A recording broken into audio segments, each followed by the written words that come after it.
answers can you possibly give to fill the chasm?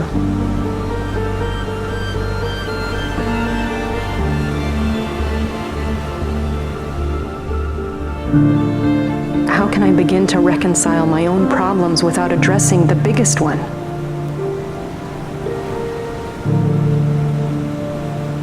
The problem of you.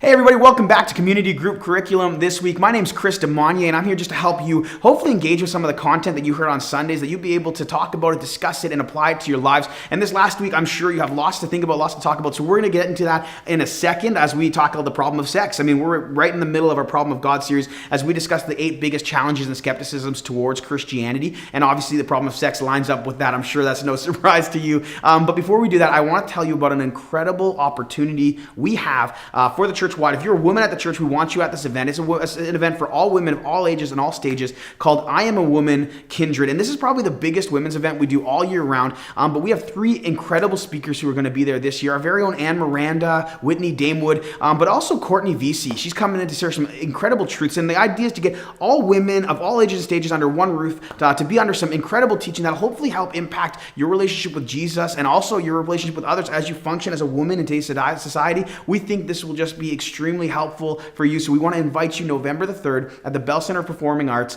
at 6:30 p.m. for I Am a Woman Kindred. And you can find more information and registration at thisisvillagechurch.com/kindred. So make sure you go and check that out. But to get into our topic of today, the problem of sex, I really want to get us started at talking about a foundation of what our understanding of sexuality has been through our life and what helped form that.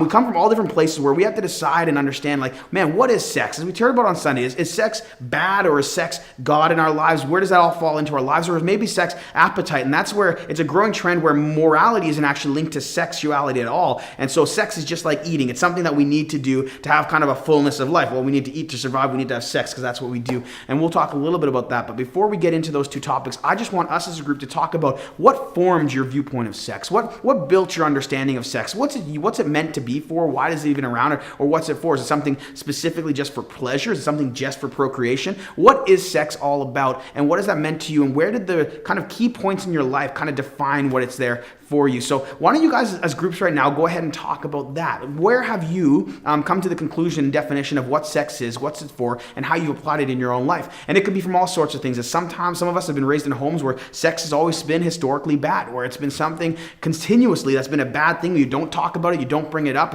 It's unholy, it's unrighteous, it's something that's dirty to talk about. And on the other side of things, some of you, it's been in a household where it's very normal to be talked about. It's very normal to be brought up in a healthy sex life, and all these things are encouraged. But all of that kind of impacts our view of it, our application of it, all of it. Let's discuss that as groups right now. Let's just get the foundation, and then we're going to move into some really key points as far as how we should apply it biblically, what we've learned about that, and we'll discuss those soon. So let's talk right now as a group about sex.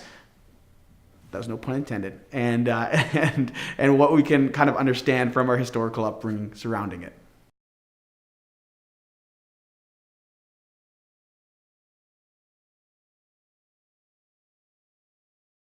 Now that you guys have talked about kind of what you've experienced growing up, how maybe throughout your lifetime we've seen society change their views and applications and everything around sex. Maybe it started off in this place where it was never really talked about, it was never really brought up, it wasn't so much in media, things were a little bit more wholesome, but now it's moved to almost every song that has it blasting about it being the ultimate pleasure and all these things happening, that we've learned that sex has changed drastically throughout the lifetime of even our own lifetimes. We see it moving so quickly. Well, I want us to get a chance to even talk about how we've seen it change in society, how we've seen the emphasis of sexuality, what it looks like in society, and how it all plays into each other. And this isn't just an opportunity to vent on, how we used to have the good old days and now everything's perverted. No, it's to talk about, hey, where is society now? Where has it come? What's the trajectory it's going in? So that we might actually better identify as Christians where our culture is, as sex is just another idol or another expression that people use in their sin to actually try and fulfill their lives with something more than the fulfillment Christ can offer. So it's really important that we understand where they're coming from so that we might better minister to you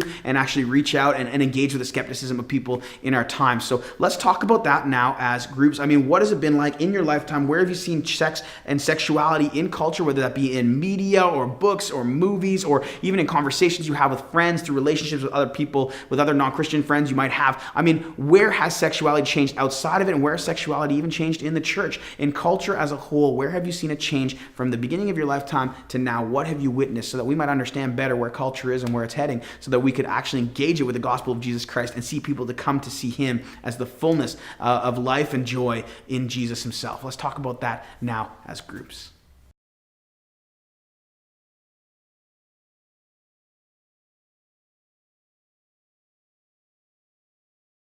So maybe in your discussions there, you noted that sex has become almost an ultimate pleasure of our time. And this is something very interesting as people turn to sex and they sing about sex and they talk about sex and they think about sex and they're working towards it to a way that they can actually find fulfillment through it. I mean, have you found that this has become really the ultimate honed in pleasure of our time, that this is the ultimate human experience, that this is the only way you can fully realize your human existence is if you experience sex? And I think even in the church sometimes this has been a focus, even in regards to singleness in the church, and as we're always trying to set our single friends up and move them not towards Jesus but towards a spouse who's supposed to fulfill them in a different way so they might even experience that, even if it's specifically around sex or just the point of being in a relationship. But I really want us to think for a moment on the life of Jesus Christ himself, that he lived for 33 years never ever having sex. And so to think that someone could not have the full and realize the full human existence without having sex, I think would be unbiblical. I think would be actually against what Scripture tells us, to show us that Jesus Christ himself had the fullness, the full human existence, that he himself was fully human, fully God, but lived it in such a way and never actually experienced